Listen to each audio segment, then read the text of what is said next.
तो दोस्तों आज हम बात करने वाले हैं उज्जैन महाकालेश्वर और ओंकारेश्वर महादेव।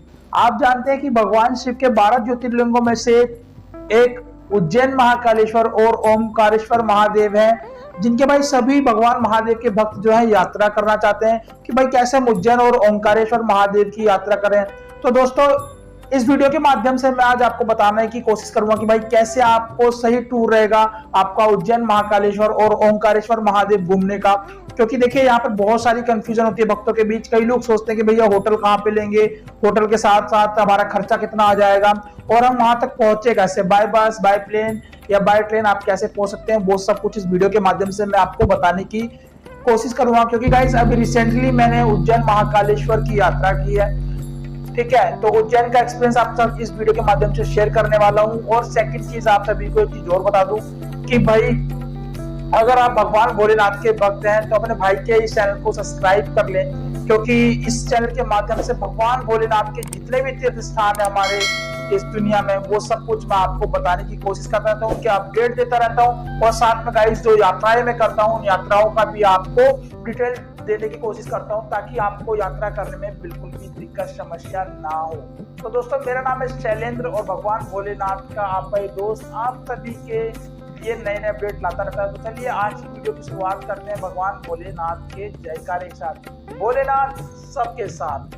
तो दोस्तों आइए सबसे पहले बात करते हैं उज्जैन महाकालेश्वर की। देखिए उज्जैन महाकालेश्वर जो है भगवान भोलेनाथ के 12 ज्योतिर्लिंगों में से एक और नंबर 7 पर आते हैं, ठीक है। तो आप उज्जैन अगर आप जाना चाहते हैं बाय ट्रेन जाना चाहते हैं तो उज्जैन महाकालेश्वर के नाम से ही रेलवे स्टेशन है, जो कि आपको उज्जैन महाकालेश्वर टेम्पल से लगभग 1 से 1.5 किलोमीटर की दूरी पर पड़ता है। यहाँ से आप जैसे उज्जैन महाकालेश्वर पहुंचेंगे आप वहां से आप बाय ऑटो और बाय ई रिक्शा करके आप महाकाल टेम्पल तक जा सकते हैं। इसके लिए आपसे अलग अलग चार्जेस लगते हैं। कोई ई रिक्शा वाला 10 रुपये भी लेता है, ऑटो वाले 50 रुपये 100 रुपये भी ले सकते हैं। वो आपके मतलब बार्गेनिंग के ऊपर है, जैसा आप बार्गेनिंग कर लेंगे, ठीक है। उज्जैन महाकालेश्वर क्या एक जंक्शन है, तो दिल्ली हो गया, पंजाब हो गया, हरियाणा हो गया, राजस्थान हो गया, मुंबई, महाराष्ट्र सभी बड़े जिलों से लगभग यहाँ पे डायरेक्ट ट्रेनें आती हैं। और जिनकी यहाँ पर डायरेक्ट ट्रेन नहीं आती है वो गाइस क्या करें, वो इंदौर तक ट्रेन से आए या अपना जैसा भी आपका रूट मैप है वो देख लें। बाय ट्रेन आना चाहते हैं तो आपको इंदौर एयरपोर्ट आना पड़ेगा। इंदौर एयरपोर्ट से आप उज्जैन महाकालेश्वर तक इजी आ सकते हैं, ठीक है।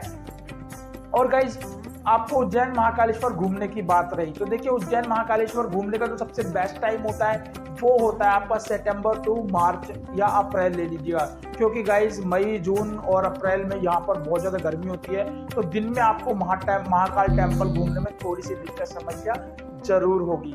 क्योंकि यहाँ पर भाई महाकाल जो टेम्पल का परिसर है वो बहुत बड़ा है, लगभग 2 से 3 किलोमीटर में है, तो आप पैदल चलते चलते थक सकते हैं। इसलिए आपको मैं सजेस्ट करूंगा कि आप जो सितंबर टू आप मार्च में आए, क्योंकि यहाँ पे मौसम अच्छा हो जाएगा और सुहावना मौसम हो जाएगा, जिससे कि आपको उज्जैन घूमने में बिल्कुल भी दिक्कत समस्या नहीं होगी। क्योंकि आप सभी को बता दूं कि उज्जैन महाकाल टेम्पल के साथ साथ यहाँ पर हरसिद्धि माता टेम्पल पड़ता है। उसके साथ में आपको राम घाट है जहाँ पे शिप्रा आरती चलती है। कहते हैं कि राम घाट वही स्थान है जहाँ पर राम जी ने क्या करा था, भगवान भोलेनाथ की पूजा करी थी बैठ करके। और अपने जो पिता हैं जो दशरथ थे, जब वो उनका अंतिम समय आ गया था तो वहीं से उन्होंने उनको पिंडदान किया था। तो ऐसी बात होती है वहां पर, ठीक है। तो वहां की जो राम घाट की जो आरती है उस आरती का आप आनंद जरूर लीजिएगा। वो आरती आपको मंत्र मुक्त कर देगी। साथ में आपको गणेश जी का टेम्पल है जो कि उज्जैन महाकालेश्वर के बाहर ही मिल जाता है। उसको बड़े गणेश के मंदिर जी के नाम से भी जाना जाता है। इसके साथ में दोस्तों आपकी एक चीज और पड़ती है, वो पड़ता है आपका जो है भैरवनाथ टेम्पल। भैरवनाथ टेम्पल जो है ये आपका क्या होता है कि ये आपका उज्जैन महाकाल शहर से लगभग 10 से 15 किलोमीटर दूर है। तो या अगर आप उज्जैन जा रहे हैं तो इस भैरवनाथ टेम्पल में भी जरूर जाएं, क्योंकि यहाँ पर क्या कहते हैं कि भगवान भैरव को भाई दारू चढ़ाई जाती है, तो यहाँ पर भी एक बार आप दर्शन जरूर कर लें।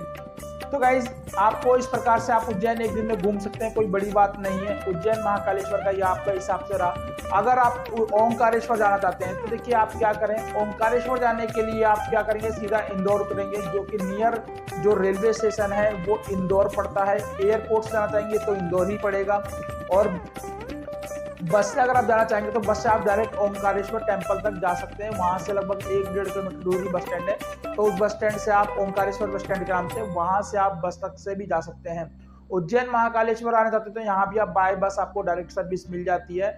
देश के लगभग सभी बड़े शहरों से, यहाँ पर जैसे दिल्ली हो गया, राजस्थान हो गया, ठीक है, अपना छत्तीसगढ़ हो गया, यहाँ से आपको डायरेक्ट ट्रेनें, डायरेक्ट बसें मिल जाती हैं। यूपी से भी डायरेक्ट आपको बस मिल जाती है कई स्टेट से, तो आप यहाँ पे बस के द्वारा भी आ सकते हैं। अगर भगवान शिव के 8वें ज्योतिर्लिंग मतलब ओंकारेश्वर महादेव पढ़ते हैं। ओंकारेश्वर महादेव और उज्जैन महाकालेश्वर के बीच लगभग जो डिस्टेंस है वो 120 किलोमीटर का है। तो अगर आप बस से आना चाहेंगे तो 2 से 3 घंटे में आप डिस्टेंस कवर कर लेंगे, यानी कि आप उज्जैन से आप ओंकारेश्वर या ओंकारेश्वर से आप उज्जैन तक बाय बस आ सकते हैं। तो आपको आने जाने में कोई दिक्कत समस्या नहीं होगी।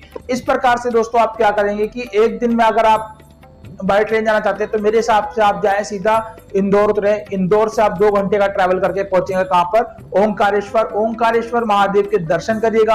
अगर आपको रुकने का मन है तो रुक जाइएगा, अदरवाइज सेम डे आप बस पकड़ के अपना उज्जैन महाकालेश्वर आ जाइएगा। उज्जैन महाकालेश्वर आके शाम को वहां पर भोलेनाथ के दर्शन करिएगा, ठीक है। शाम को भोलेनाथ के दर्शन करने के बाद आपको अगर घूमने का मन हो तो रात भर आप वहां पर घूम सकते हैं। मतलब कि जैसे कि अपना मैंने आपको बताया हरसिद्धि माता के टेम्पल है, अपना राम घाट है, राम घाट पे घूम लीजिएगा, बड़े गणेश जी का टेम्पल है, ये सब नियर अबाउट पड़ते हैं। तो आप पैदल भी घूम सकते हैं और अगर आप चाहेंगे तो आप ऑटो करके भी घूम सकते हैं, कोई दिक्कत समस्या होने वाली नहीं है। अब रही बात होटल्स की कि गाइस यहाँ पे होटल्स का आपको क्या रेट पड़ने वाला है। देखिए होटल्स यहाँ पे क्या आपको 1000 रुपए में, 1200 रुपए में, 600 रुपए में, 700 रुपए में इजिली होटल मिल जाते हैं आपके 4% 5% के लिए। तो मतलब कि देखिए अगर आप 4 या 5 लोग जा रहे हैं घूमने के लिए उज्जैन महाकालेश्वर तो आपको 400-500 रुपए में, मतलब कि 400-500 भी ज्यादा बोल रहा हूं मैं, आपको 200-300 रुपए पर पर्सन पड़ेगा। अगर आपको 1500 में भी होटल मिलता है 5 लोगों के लिए तो 200-300 रुपए एक दिन का पड़ता है पर पर्सन के हिसाब से। तो इस प्रकार से कोई दिक्कत समस्या होने नहीं वाली है। दोस्तों जब हम लोग गए थे तो हम लोग 2 लोग गए थे और हमको वहां पे सिर्फ 600 रुपए में होटल ले लिया था हमने, क्योंकि हम 2 लोग थे भाई, तो हमने 600 रुपए में एडजस्ट कर लिया। उसमें हमको 300-300 रुपए पर डे पर पर्सन के हिसाब से पड़ा। तो इस प्रकार से होटल कोई ज्यादा महंगा है नहीं। उज्जैन महाकालेश्वर की आपको एक खास बात और बताता हूँ, उज्जैन महाकालेश्वर में कोई भी आपको तंग नहीं करने वाला है, कोई भी आपको ऐसा नहीं है कि जेब कटेगी या आपको महंगा पड़ेगा, कुछ नहीं है। होटल बहुत अच्छा है।